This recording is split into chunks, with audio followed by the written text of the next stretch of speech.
dreaming big every day.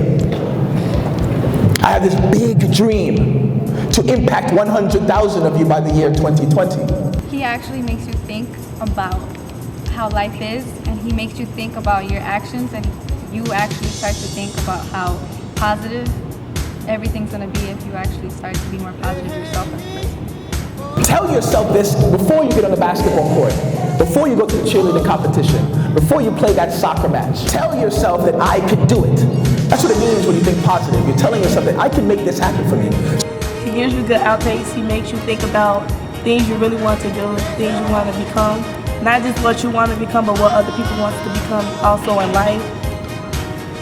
And the same thing with you. When you have these big dreams and these big goals, think of the little things you must do every day in order to get there. It's very positive, and it's something that I've always tried to live on. So those are like my morals and my values. But yeah. Continue to dream that you can be the next best anything.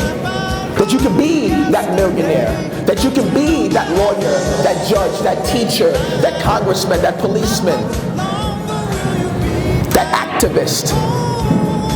Continue to dream. My number one takeaway was that even if you try your hardest and you don't get to where you want to be, you still get good outcomes out of it. My number one takeaway is being what I wanted to be in life instead of being what people think I'm the opposite of what I want to be. We got basketball, we got cheerleading, right? We got soccer, we got baseball, we got football. You want to win your next basketball game? You want to win your next soccer match? You want to win your next cheerleading competition? You have to think positive first. You have to tell yourself, Think positive, dream big. Welcome to J Has Heart.